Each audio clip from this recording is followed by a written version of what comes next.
देखते रहिए आपकी न्यूज। अस्सलाम वालेकुम नाजरीन, प्रोग्राम पॉइंट ऑफ व्यू के साथ मैं सनाउर रहमान सानी। नाजरीन, पाकिस्तान एक ज़री मुल्क है जहाँ पर पाकिस्तान की मईशत का इन्हिसार भी ज़राअत पर बहुत ज़्यादा है। वहीं पर ही हम आम लोगों में से बहुत ज़्यादा लोग जो हैं वो खेती बाड़ी के साथ ताल्लुक़ रखते हैं, उनका ज़रिया रोज़गार ही खेती बाड़ी से है। तो इस सिलसिले में हमने इस प्रोग्राम का आगाज़ किया है ताकि हम पाकिस्तान के जो आम किसान हैं उनको पेश आने वाले कुछ मसाइल का हल तलाश कर सकें, उनके लिए हम कुछ तजावीज़ जो हैं वो रेकमेंड कर सकें ताकि उनके लिए फ़ायदेमंद साबित हो सकें। नाजरीन, हम सब जानते हैं कि जो इस वक्त कपास का सीज़न शुरू होने वाला है, कपास का पौधा गर्मियों में लगाया जाता है क्योंकि ये सर्दी को इतना पसंद नहीं करता। तो अब ये मौसम आ रहा है कि काश्तकार लोग जो हैं वो कपास की काश्त को शुरू करेंगे। तो इस सिलसिले में हम पेशगी ही आपके गोश कुछ अहम तजावीज़ गुजार करना चाहते हैं, आपको कुछ अहम गुजारिशात करना चाहते हैं। नाजरीन, सबसे पहले तो हम आपको बताते चलें, कपास की काश्त के लिए जो ज़मीन है वो ऐसी बेहतर है जो तैयारी के बाद थोड़ी सी भुरभुरी हो जाए और मीरा ज़मीन हो। ऐसी ज़मीन का फ़ायदा ये होता है कि ये पानी को अपने अंदर जज़ब करने की सलाहियत रखती है और पानी को जज़ब करके ये ज़्यादा अफादियत देती है। लेकिन नादरीन, हम आपको एक और बात बताएं कि क्योंकि अभी कुछ फसलें जो हैं वो खड़ी होंगी और कपास से पहले उनको जो उनके बाकियात बचते हैं उनको आम किसान जलाना शुरू कर देते हैं। तो इस दफ़ा इस जो अपनी हरकत है या ये जो आपका काम है इससे गुरेज करें। बेहतर ये है कि उन जो बाकियात हैं, जो पुरानी फसलों की कुछ वो फसलें थोड़ी बहुत रह जाती हैं ज़मीन के अंदर, उनके कुछ हिस्से रह जाते हैं, पत्ते, कोई जड़ें वगैरह, उनको जलाए ना बल्कि उनको ज़मीन के अंदर ही आप लोग जो है वो हल कर दें, ज़मीन के अंदर ही दबा दें। लेकिन नाजरीन, एक चीज़ का ज़रूर ख़ास ख्याल रखिएगा, कपास के पौधे के लिए आपको ज़मीन का तो हम बता चुके कि आपको मीरा और ऐसी ज़मीन की ज़रूरत है जो नमी को बरकरार रख सके, जो तैयारी के बाद थोड़ी सी भुरभुरी हो जाए। लेकिन एक अहम चीज़ कि जो कपास की ज़मीन है वो नीचे से सख्त नहीं होनी चाहिए। तो इसके लिए आपको जो अहम काम करना है, आपको रूटावेटर यूज़ कर सकते हैं या कोई भी डिस्क हैरो यूज़ करें, कोई भी टूल यूज़ करें, लेकिन आप काफ़ी गहराई तक ज़मीन की उलट फेर कर दें ताकि जो जड़ें हैं कपास की वो ज़्यादा दूर तक जा सकें। इस बात का ख़ास ख्याल रखा जाए, जितनी ज़्यादा दूर तक कपास की जड़ें जाएंगी उतना ही ज़्यादा कपास का पौधा आपको अच्छा अपनी वो कपास और फल या बेसिकली जो हमें उसे चाहिए होता है फाइबर, जिससे हम आगे कपड़े बनाते हैं, तो वो उसकी क्वालिटी ज़्यादा अच्छी होगी, उसके रेशे ज़्यादा लंबे होंगे। नाजरीन, एक अहम मसला जो यहाँ पर किसानों को दरपेश आता है वो जर्मिनेशन रेशो नहीं मालूम कर पाते। वो बीज के अगाव का उन्हें अंदाज़ा ही नहीं होता कि ये जो हम बीज लेके आ रहे हैं ये हमें कितनी अगाव की परसेंटेज देगा, इससे कितने की बीज दोबारा पौधों में मतलब पौधों की शक्ल इख्तियार करेंगे, कितने बीज उगेंगे अगर हम आसान अल्फाज में कहें। तो ये बहुत अहम मसला है क्योंकि आपको फिर 1 साल के बाद ही मौका मिलना है कि आप अपनी किसी भी गलती को सुधार सकें। तो नाजरीन, इसके लिए एक छोटा सा तरीकाकार हम आपको बताना चाहते हैं। आप जो भी बीज लेके आ चुके हैं उसमें से तकरीबन 400 बीज को नमूने के तौर पर ले लें। उन 400 बीजों को 6 से 7 घंटे के लिए किसी भी पानी के टब में या बाल्टी में भिगो कर रखें। हमारा असल मकसद उनको अच्छे तरीके से भगोना है। इसके साथ साथ आप 2 साफ सुथरे तौलिए ले लें, उनको भी अच्छे से नम करके भिगो के गीला करके साफ सुथरी जगह पर बिछा दें। नाजरीन, इसके बाद आपने काम ये करना है कि वो जो आपका 6 से 7 घंटे जो आपने बीज को भिगो के रखा था उस नमूने को उठाएं और उन 400 बीजों को 100 में तकसीम करके तौलिए के जो एक तौलिया आपने एक नीचे बिछाया था उस तौलिए के ऊपर 100 के बीजों को लेकर मुख्तलिफ 4 हिस्सों में बखेर कर रख दें। ये काम करने के बाद आप दूसरे जो तौलिए को, वो भी नमदार होना चाहिए, वो भी उसके अंदर भी नमी मौजूद होनी चाहिए यानी गीला होना चाहिए, उसको उसके ऊपर बिछा दें।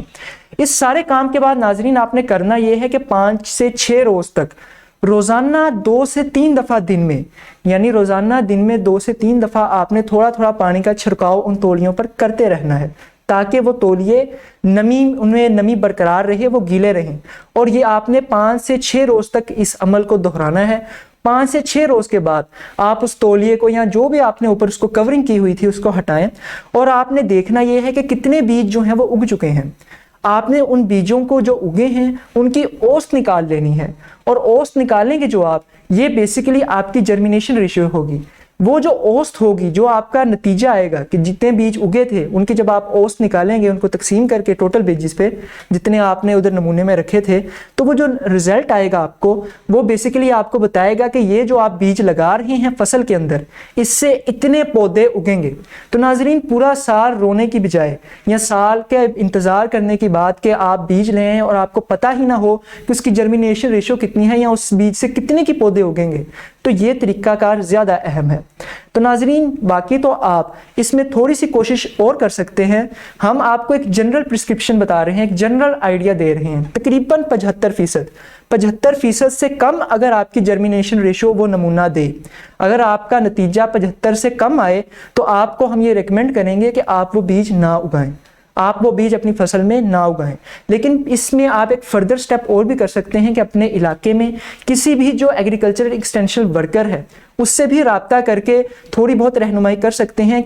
किसी इलाके में हो सकता है कि 75 से 2-3 पॉइंट्स कम हो, लेकिन जो ये 75 का फिगर है ये एक यूनिवर्सल फिगर है। कोशिश यही की जाती है कि अगर 75 से आपका आंसर कम आ रहा है, आपकी जर्मिनेशन रेशियो 75 से कम है, तो आप इस बीज को ना उगाएं। नाज़रीन, यहाँ पर एक और पॉइंट की तरफ भी हम आपकी तवज्जो मरकूज करेंगे। आपने ज़मीन का इंतखाब कर लिया, आपने बीज ले लिया, बीज की परसेंटेज रेशो भी आपने देख ली, उसका उगाव का आपने फीसद भी देख ली। अब आगे मसला ये है कि हमारे बहुत से किसानों को पता ही नहीं चलता कि जो हमारे फसल में जो पौधे हैं ये बीटी हैं या नॉन बीटी हैं। हमारे काश्तकार हजरात इस बात से तो वाकिफ़ हैं कि बीटी जो पौधे हैं वो चीविंग इंसेक्ट्स के खिलाफ, बहुत से कीड़े मकोड़ों के खिलाफ बहुत ही सख्त कुव्वत मुदाफ़ियत रखते हैं। लेकिन एक मसला यहाँ पर क्या आता है, हमारे किसान हजरात ये फ़र्क ही नहीं कर पाते कि कौन सा पौधा बीटी है, कौन सा नॉन बीटी। इससे नुकसान क्या होता है? इससे सबसे बड़ा नुकसान ये होता है कि हर फसल के लिए एक उसका जो काश्त का तरीकाकार है वो मुख्तलिफ होता है। लेकिन ये जब इस तरह मिक्स कर दिया जाता है पौधों को, काश्तकार को पता ही नहीं होता, तो वो जो कुव्वत मुदाफ़ियत बीटी प्लांट्स में होती है वो कम होती जाती है। और इसी वजह से ये जो गुलाबी सिंडी और अमेरिकन सुंडी का जो ये ख़तरा बढ़ता चला जा रहा है, उसकी वजह भी यही है कि किसानों को बुनियादी तौर पर पता ही नहीं चलता कि उनकी फसल में कौन सा बीटी पौधा था, कौन सा नॉन बीटी। तो इसके लिए 2-3 जो हैं तरीकेकार बहुत ही वज़ा किए गए हैं, मतलब टेस्ट हैं जो ये बात बताते हैं कि आपके फसलों में लगा हुआ कौन सा पौधा बीटी है और कौन सा नॉन बीटी। एक तरीकाकार तो ये है कि आप अपने किसी भी पौधे से एक छोटा सा पत्ता या उसका कोई बीज लें, उसको अच्छे से ग्राइंड करें और उसको फिर बीटी स्ट्रिप पर देखें, तो वो आपको बता देगा कि ये पौधा बीटी है या नहीं बीटी। लेकिन नाजरीन, ये जो तरीकाकार है, अगर आपके एकर्स के ऊपर फसल जो है वो काश्त की गई है, तो ये आपके लिए मौजू नहीं रहेगा। आप इतनी ज़्यादा लेबर कॉस्ट को या मजदूरी को अफोर्ड नहीं कर सकते कि वो हर सिंगल पौधे का पत्ता ले, फिर उसको ग्राइंड करके आप उसको चेक करें। ये काम छोटे लेवल पर किसी लैब वगैरह में तो एहसन तरीके से सरंजाम दिया जा सकता है। तो इसका सद्देबाब करने के लिए हम आपको रेकमेंड करेंगे कि आप बाज़ार से कीनामाइसिन लें, उसका एक सोल्यूशन बना लें, एक महलूल बना लें। नाजरीन, कीनामाइसिन केमिकल को लेकर आपने उसका एक सोल्यूशन बनाना है, महलूल बनाना है, और इसको अपने जो कपास के पौधे हैं उनके पत्तों के ऊपर स्प्रे करना है।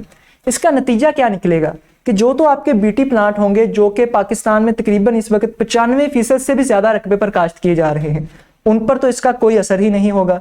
लेकिन जो आपके नॉन बीटी प्लांट्स होंगे उनके ऊपर पत्तों पे धब्बे से नुमाया होना शुरू हो जाएंगे, आपको अच्छे से नजर आना शुरू हो जाएंगे। नाज़रीन, ये धब्बे क्यों पैदा होते हैं? इसकी वजह यह है कि फोटोसिंथेसिस या ज़ियाई तालीफ का जो अमल होता है, जिसके ज़रिए से पौधे खुराक बनाते हैं सूरज की रोशनी में, वो रुक जाता है। तो नाज़रीन, ये तो एक साइंसी पहलू है, हमने आपकी मालूमात के लिए बता दिया। लेकिन यहाँ पर जो अहम मसला फिर काश्तकारों को दरपेश होगा कि वो किस तरह से काइनेसिन का वो महलूल बनाएं। तो इसके लिए आपने करना यह है कि 1 एकड़ के लिए आपने 100 लीटर पानी में इसके 50 ग्राम इस केमिकल के डालने हैं। और इसमें एक अहम नुक्ता भी हम आपको बताएं कि अगर आपके पौधों की उम्र 15 रोज है, तो आप 50 ग्राम इस केमिकल को 100 ग्राम पानी में लेकर 1 एकड़ के लिए अप्लाई करेंगे। लेकिन अगर आपके पौधों की जो उम्र है वो 30 दिन हो चुकी है, तो आपने इस केमिकल की मिकदार को भी बढ़ा देना है। आपने अब 50 ग्राम नहीं 100 ग्राम इस केमिकल का यूज़ करना है।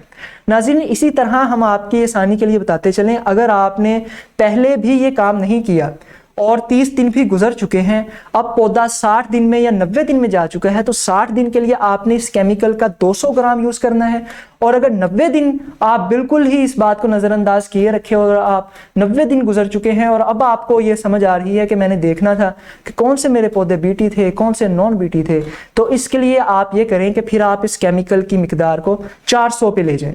नाजरीन, एक अहम नुक्ता, एक अहम पॉइंट की तरफ भी हम आपकी तवज्जो मरकूज करेंगे कि जब आप जो भी बीज लेकर आते हैं उसकी सोइंग से पहले, उसके उगाने से पहले या उसकी काश्त से पहले आप ये एक छोटा सा काम ज़रूर करें कि उसको जो कीड़े मार अदवायात हैं या स्प्रे है उससे अच्छी तरीके से उसको मिक्स कर दें या उस पर लगा दें। इसका क्या नतीजा निकलेगा, अगर आप बवाई से पहले ही कीड़े मार अद्वियात अच्छे से लगा देंगे बीज को, तो वो काश्त के बाद भी तकरीबन 1 माह तक हर तरह के ये जो इंसेक्ट्स हैं, ये जो गुलाबी सुंडी है, और ख़ास तौर पर अगर हम इस चीज़ को देखें कि अगर पहले हम उसको कीड़े मार लगाते हैं तो वो कौन से कीड़े से हमें बचाता है, तो नाज़रीन वो सफ़ेद मक्खी से हमें बचाता है। सफ़ेद मक्खी आगे जाकर पौधों में leaf curl virus, cotton leaf curl virus, मतलब जो कॉटन जो कपास है उसके पत्तों में मरोड़ से आने शुरू हो जाते हैं, वो पैदा करती है। तो इससे बचाने के लिए, इस वायरस से और इस इंसेक्ट से बचाने के लिए, इस कीड़े से बचाने के लिए आपके लिए ज़रूरी है कि आप उसकी उगाई से पहले ही ये काम कर दे। वो 1 माह तक भी इससे और बहुत से दूसरे कीड़ों से भी महफूज रखेगा। नाज़रीन, एक अहम काम जो आप करें तो आपके लिए आज नहीं तो आइंदा आने वाले सालों के लिए बहुत ही अहम होगा। नाज़रीन, हम ये जानते हैं कि जो बीटी कॉटन है, जो कि बहुत ज़्यादा काश्त की जा रही है, ये अपने अंदर बहुत ही ज़्यादा कुव्वत मुदाफ़ियत रखती है। लेकिन एक अहम मसला है जो हम आपको बताएं। नाज़रीन, आप सब लोग जानते हैं कि इस वक्त कोविड की भी तीसरी लहर आई और ये सबसे ज़्यादा ख़तरनाक है। क्या आपने कभी सोचा कि इसकी क्या वजह है? नाजरीन, ये जो वायरस है, जिस तरह हम इंसान हैं, हम आहिस्ता आहिस्ता एवोल्यूशन का सफ़र इख्तियार करते हैं, आहिस्ता आहिस्ता हम पढ़ते हैं, लिखते हैं और हम सीखते हैं। इसी तरह जो वायरसेस हैं, ये जब एक बीमारी से बच जाते हैं या किसी हद तक बचने में कामयाब हो जाते हैं, तो जो इनकी अगली नस्ल आती है वो उस दवाई के लिए या उस जो हमने केमिकल्स यूज़ किए होते हैं वो उनके खिलाफ कुव्वत मुदाफ़ियत पैदा करके आ चुकी होती है।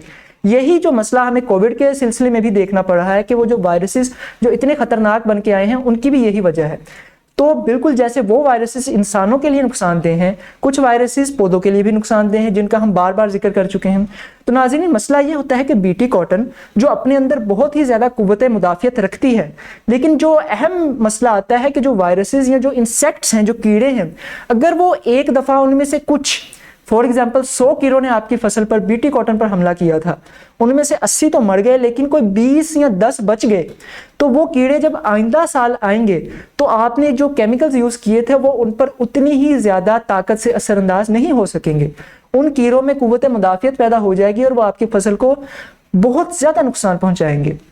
अलबत्ता अगले 2-3 सालों तक वो हमारी दवाइयाँ कारआमद तो रहेंगी, लेकिन वो कीड़े मकोड़े जो हैं वो इतनी कुव्वत मुदाफ़ियत ज़रूर इख्तियार कर लेंगे कि आपको बहुत ज़्यादा नुकसान पहुँचाएं, और फिर 4-5 साल तक वो आपकी दवाइयाँ, वो आपकी स्प्रे बिल्कुल ही नाकारा हो जाते हैं। तो नाज़रीन, जहाँ पर एक तरफ हमारा जो एग्रीकल्चर सेक्टर है या गवर्नमेंट है या बहुत से दूसरे इदारे हैं वो नए नए केमिकल्स और वैरायटीज़ बना रहे हैं, वो तो अपना फरीज़ा सरअंजाम दे रहे हैं, लेकिन एक छोटा सा इखलाकी काम आपके सुपुर्द भी किया जाता है। आप जब भी कोई खेत में अपनी फसल लगाएं, ख़ास तौर पर कॉटन, तो उसमें आप 10 या 20% पौधे नॉन बीटी के भी ऐड कर दें। फॉर एग्जांपल, अगर आपने 1 एकड़ में 100 पौधे लगाए थे, हम मिसाल ले लेते हैं, तो उनमें 10 से 15, मैक्सिमम 20 पौधों से आप ऊपर ना जाएं, लेकिन 10 से 15 पौधे नॉन बीटी के भी लगाएं। इससे क्या होगा, इससे वो कीड़े मकोड़े जो फसल पर हमलावर होंगे उनको पहले मुश्किल पेश आएगी बीटी कॉटन पर अटैक करते हुए, लेकिन वो जो वहां पर 10 की पौधे या 15 पौधे, अगर आपने 100 पौधे लगाए थे तो उनमें से 10-15 पौधों पर जब वो अटैक करेंगे तो वो आसानी से उन पौधों को शिकार बना लेंगे, और इस तरह ना तो अपनी आइंदा नस्ल में वो कुव्वत मुदाफ़ियत पैदा कर सकेंगे जो आपको आने वाले सालों के लिए नाकाबिले तलाफी नुकसान पहुंचा सकती है, और आप भी उन 10-15 पौधों को काबू करना आसान होगा। अगर कीड़े ज्यादा नुकसान पहुंचाएंगे तो आप उन पर कोई भी कीड़े मार दवायात स्प्रे करके उनसे अपनी बाकी फसल को बचा पाएंगे। तो नाज़रीन, ये वो तरीकाकार हैं जो आपको कपास की फसल को काश्त करने से पहले पहले अपनाने हैं। आज के प्रोग्राम के लिए बस इतना ही, लेकिन अगले प्रोग्राम में हम आपको कुछ अहम गुजारिशात और भी बताएंगे, कुछ अहम नुक्तों की तरफ हम आपकी तवज्जो भी ज़रूर मबजूल करवाएंगे।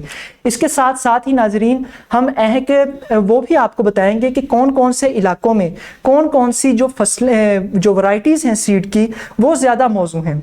अलबत्ता आप कहीं भी इलाके में रहते हैं, आप पंजाब सीड कौंसिल का कोई भी मंजूरशुदा बीज इस्तेमाल कर सकते हैं। लेकिन अगर ज़िला विहाड़ी की बात करें तो ज़िला विहाड़ी में बीटी अगर आप कॉटन लगाना चाहते हैं तो उसके लिए जो मौजू है, जो गुज़िश्ता कई सालों के तजुर्बों से ये बात वाज़े हुई है कि उसके लिए MNH की जो वैरायटी 1016, 1035, 1020 ये जो हैं ये बहुत ही ज़्यादा मौजू हैं। इसके अलावा अगर जो आप नयाब को देखें तो नयाब का 1011 जो है, नयाब 1011 ये भी पंजाब में विहाड़ी डिस्ट्रिक्ट के लिए बहुत ही ज़्यादा मौजू करार पाया गया है। हम फिर आपकी तवज्जो इस बात पर मबजूल करवाएं कि आप पंजाब सीड कौंसिल का कोई भी बीज यूज़ कर सकते हैं, लेकिन ये जो बीजेस हैं ये ज़्यादा अहम हैं। तो नाजरीन, आज के प्रोग्राम के लिए बस इतना ही। अगले प्रोग्राम में हम आपको बीज की काश्त के बाद जो बहुत से मसाइल आते हैं और जो स्प्रे करते हुए हमारे काश्तकार बहुत सी गलतियां करते हैं उनकी तरफ हम आपकी तवज्जो करवाएंगे। आज के प्रोग्राम के लिए बस इतना ही। मुझे दीजिए इजाज़त। अल्लाह हाफिज़।